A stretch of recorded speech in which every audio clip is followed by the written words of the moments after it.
फरजअनाका इला उम्मिक, तो हमने यूं तुम्हें लौटा दिया अपनी माँ की तरफ। इस आयत का सही तर्जमा यह है कि अल्लाह ताला ने मूसा अलैहिस्सलाम को फरमाया कि हमने तुम्हें लौटा दिया तुम्हारी माँ की तरफ, तुम्हारी वालदा की तरफ। लेकिन मिर्जे ने तर्जमा यूं किया कि अल्लाह ताला ने फरमाया कि हमने तुम्हें लौटा दिया अपनी माँ की तरफ। और ये बड़ा ख़तरनाक तर्जमा है, बल्कि कुफरिया तर्जमा है। इसको सादा मिसाल से यूँ समझें कि एक आदमी दूसरे से कहे कि मैं तुम्हारी ये बात अपनी माँ को बताऊँगा, तो इससे मुराद होता है बोलने वाले की माँ।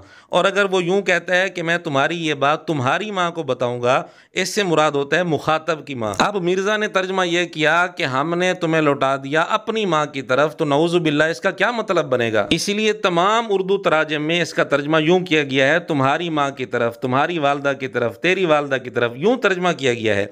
अपनी माँ की तरफ ये तर्जमा किसी भी उर्दू तर्जमे में नहीं किया गया। बहरहाल ये बड़ा ख़तरनाक और कुफरिया तर्जमा है। मिर्ज़े को चाहिए कि ये वीडियो फौरी तौर पर डिलीट करे और तर्जमा सही करके फिर अपलोड करे। मिर्ज़े को दूसरों की इबारतों पर फतवा लगाने का तो बड़ा शौक़ रहता है, लेकिन अपने घर की तरफ मिर्ज़ा झांक कर नहीं देखता कि यहाँ मिर्ज़े की वीडियोज़ में कितनी कुफरिया इबारतें हैं और कितने कुफरिया तर्जमे मिर्ज़े ने किए हुए हैं। दूसरों की इबारतों पर जो जो फतवे मिर्ज़े ने लगाए हुए हैं वो सारे फतवे खुद मिर्ज़े पर लगेंगे। तो मिर्ज़े के अपने फतवों की रोशनी में मिर्ज़े पर यह लाजिम है कि ये वीडियो डिलीट करे। जिस तरह मिर्ज़ा मुतालबा करता है कि फ़लाँ किताब की प्रिंटिंग बंद करो, तो ये वीडियो भी डिलीट होनी चाहिए। और मिर्ज़े पर लाजिम है कि एलानिया तौबा करे। मिर्ज़ा दूसरों से भी यही मुतालबा करता है। और मिर्ज़े पर लाजिम है कि ये इकरार करे कि जब मैं ये तर्जमा कर रहा था मुझ पर शैतान चढ़ गया था। और मिर्ज़ा ये भी तस्लीम करे कि मैं तर्जमा करते वक्त भी टोन था, और जब दोबारा वीडियो को चेक किया तो उस वक्त भी मैं टोन था। और मिर्ज़ा ये भी तस्लीम करे कि ना मुझे मुंह पर कंट्रोल है ना पेशाब पर कंट्रोल है। ये सारे फतवे मिर्ज़े ने दूसरों पर लगाए हुए हैं। और आखिर में हम मिर्ज़े से ये भी पूछेंगे कि मिर्ज़े के ही उसूल के मुताबिक मिर्ज़े के स्टूडेंट्स की चाची